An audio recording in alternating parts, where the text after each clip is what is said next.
Good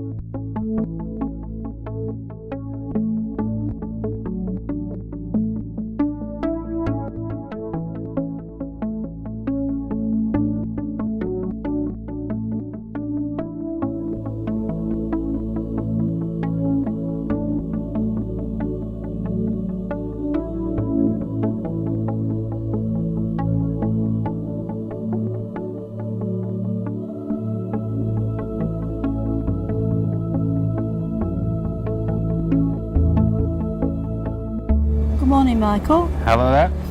Hello, Toto. This is Toto, Michael's pet. We're here at Michael Gourley's veterinary practice. It serves the whole of Tameside. Well, this morning we're here at the surgery, and Michael has kindly consented to give us all a conducted tour of the surgery. Thank you, Michael. That's no problem at all. I think you're in for a bit of a special treat today. The majority of people who come to a surgery come to the waiting room and the consulting room, but today we're going to have a look behind the scenes, and that'll be a real treat for you. Okay, let's go. Well, welcome to the practice. We're here in at the front of the surgery, and this is the waiting room. We've got nice seats for the clients to sit on. We have a reception desk, and you can see behind we've got the important receptionists who take phone calls from clients making inquiries. They will book appointments. They will get everything ready for the vet so that the pets can be treated in a proper manner.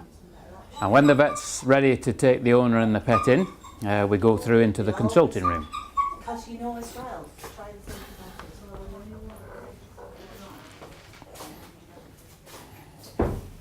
Well, here we are in the consulting room, and I suppose there are two sorts of consultations. One is, as veterinary surgeons, we're obviously here to provide a service to try and find out what's wrong with an ill animal, but also there are plenty of other things that we do in order to try and prevent disease, to stop them becoming ill. And here we have Toto. Toto is perfectly healthy, but for example, as a pup, she came in and was examined to make sure that she was healthy. She had vaccinations against various dog diseases that we're trying to prevent. She was also wormed, and it's important that we take a history when we're looking at dogs. A history is getting some idea from the owner about what sort of signs and symptoms or change in behaviour that the owner might have noticed about their animal. And then the vet will usually make an examination. And the examination is important because we can find out through the examination things that aren't normal, and that might help us lead to a diagnosis. What we'll do now is we'll go through some of the things that I look for, when I'm making an examination of an animal. And one of the first things is that I will actually often watch them coming through from the waiting room into the consulting room itself. A good example would be a dog that's lame. You might be able to say straight away which leg the dog is lame on before it actually comes into the consulting room. But then after we've done the history, we will have a look, and I hope Toto's going to behave properly. We'll have a look at the eyes to make sure they're nice and clean. We'll have a look at the teeth. There's a little bit of tartar on those teeth there, I think should need a bit of attention. We can have a look in the ears to make sure that there's no inflammation or soreness that's there. And we often use something that we call a stethoscope.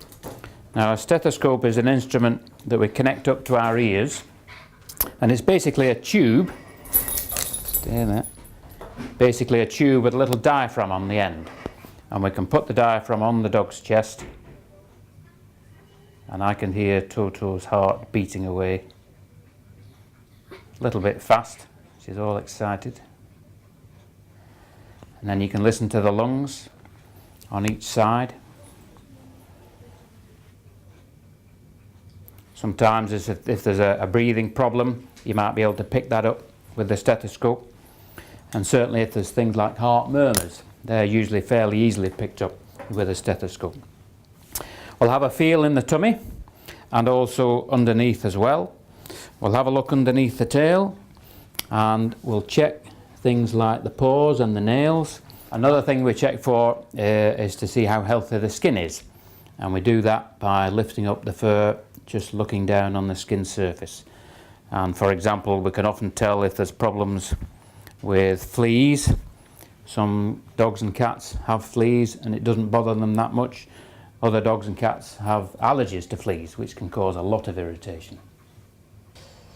Another thing that we're very keen to encourage owners to do is to permanently identify their pet, and the best way that we know about doing that is using the microchip system. And the microchip system is using a little chip, and that's introduced underneath the skin using one of these. The chip then remains underneath the skin, and anybody with a reader can then scan the dog, which then produces a little beep and also then produces a number. That number is recorded on a database. So anybody who's got access to a reader can have access to the database. That database contains details of the dog's owner, telephone number, address, so that if the dog gets lost, it can be easily returned. The important thing to make sure of in a practice is that we've got accurate and up-to-date records of the owner and also the pet as well, because sometimes a set of symptoms might be related to an illness that occurred previously, and we keep all our information on a computer here and we can do searches on it, and it's a very useful tool. After the history taking and the examination, if we're confident that we've got a diagnosis, then we can start treatment straight away. Sometimes that might start with an injection and then follow up with medication that the owners can give at home. And we can dispense that medication at the same time because we have a store, a pharmacy next door. So we're in the pharmacy now. The pharmacy is where we store drugs that we treat the animals with. For example, up on the top shelf we've got a series of worming tablets. We make sure that puppies and kittens and also adults are all wormed on a regular basis to stop them causing any problems to the animal. And also for one particular type of worm in dogs, there is a very, very small risk that humans can be affected as well. So we're very keen to make sure that all pets are wormed properly.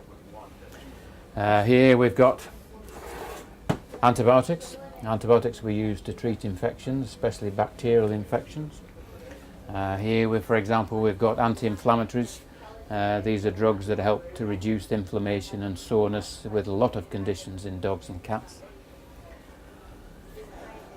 Further back we have ear treatments. Ear infections are very common in dogs and cats, and we've got quite a number of different treatments, to help us cure those. In this area of the practice we have a lab. This is a laboratory where we can do investigations on samples that we've taken from pets in order to try and give us a better idea about what's going on as far as illness is concerned. Here, for example, we can take a blood sample and we can get it analysed and have the results within a few minutes. Sometimes we might want to take a blood sample before we give an anaesthetic, for example, in order to give us an idea about what risks might be involved. And us being able to do the tests here will save time. Otherwise we'd have to send them out to an external lab, but that takes time to come back. We're now going to walk through into what we call the isolation ward. This is an area that we keep separate from the animals at the other end of the practice because we suspect they might have some contagious disease that could easily spread. So we'll just have a look and see what we've got through there.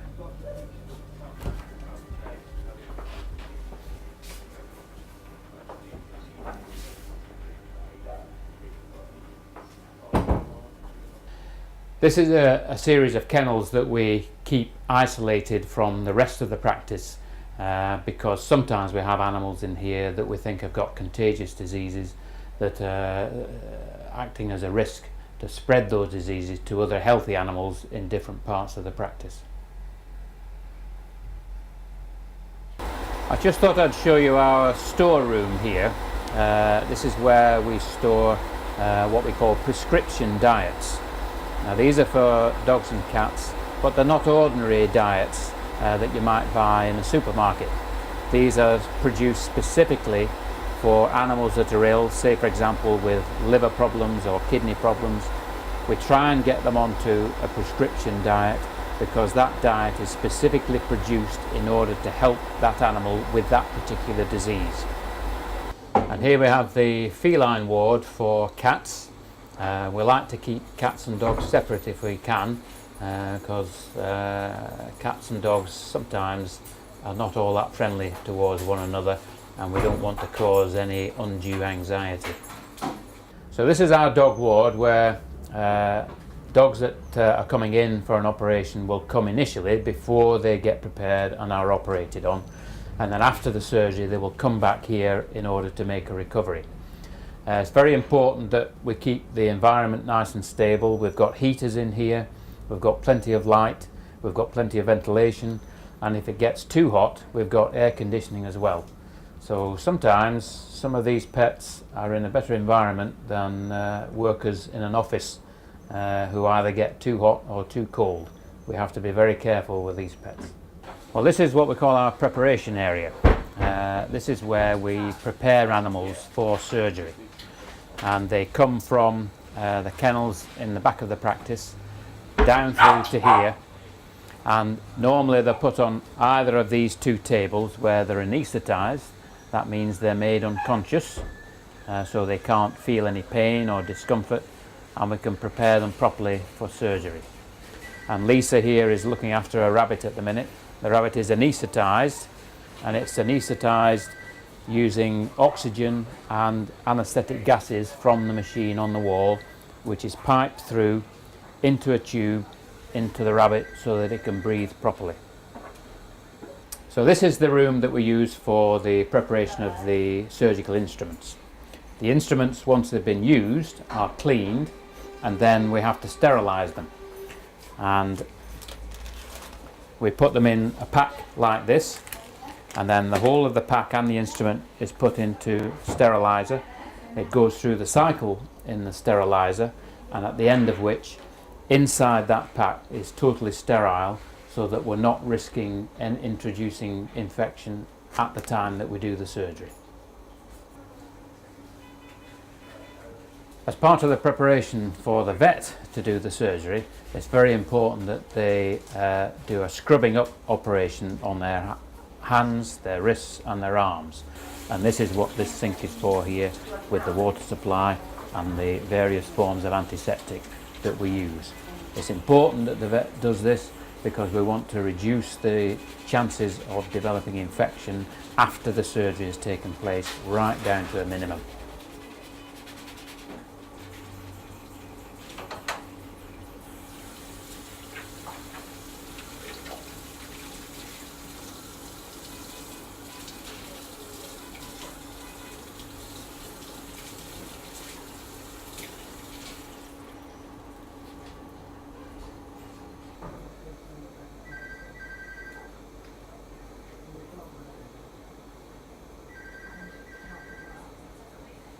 So behind me you can see the operating theatre actually in operation, and we've got one of our veterinary nurses looking after a patient on the table waiting for the vet to start the surgery. Veterinary nurses form a very important part of the practice. They're the ones that look after the animals, and they're very highly trained. They train in the surgery itself, and also spend quite a long time, at the college in order to get their qualifications. In this practice we have two dedicated operating theatres, one you've just seen, and then again on the opposite side we have Luca, who's operating on another animal.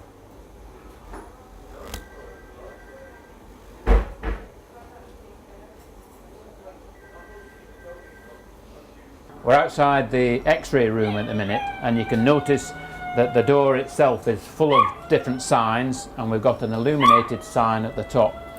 And this is because we don't want people wandering in there when X-rays are being taken, because if that happens, it means that they're at risk of having some form of X-ray exposure.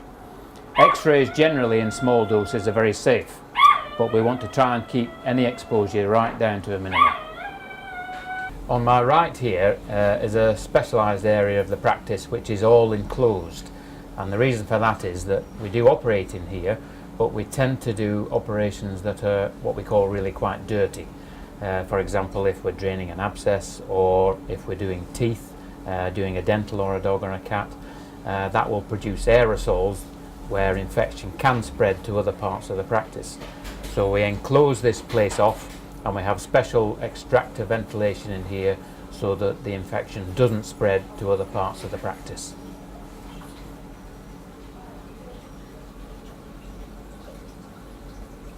Vets in practice realise that there is a very strong bond of affection and emotion between themselves and the pets that they look after. But very often there comes a time when, either through illness or old age, sometimes those pets are suffering, and we have a duty to bring that suffering to a halt.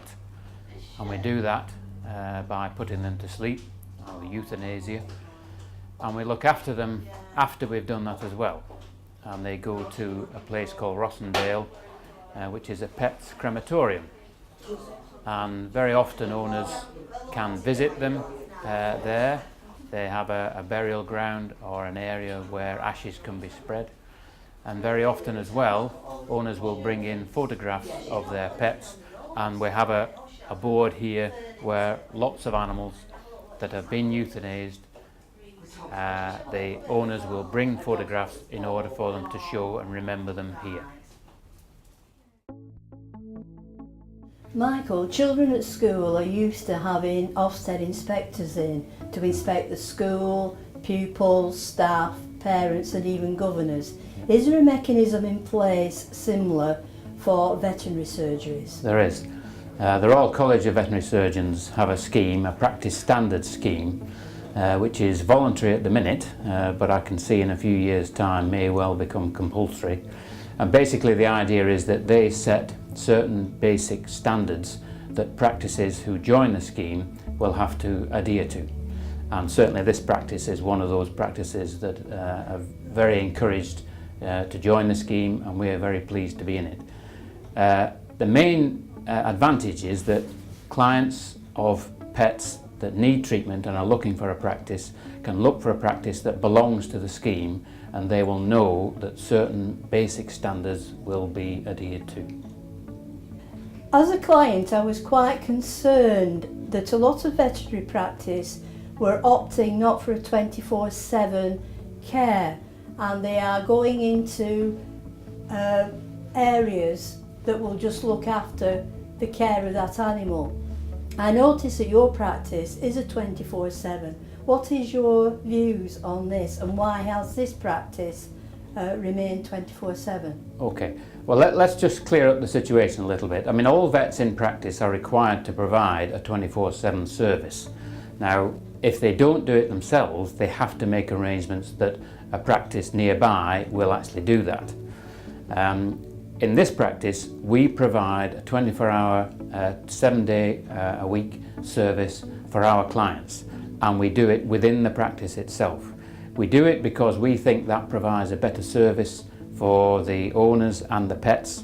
Very often at night time, for example, if there's an emergency, if they know they're coming to a practice that they've already been to before, that gives owners a lot more reassurance than having to phone a different number, having to go possibly 12, 15 miles away to a place they've never been before with a very ill animal that needs treatment.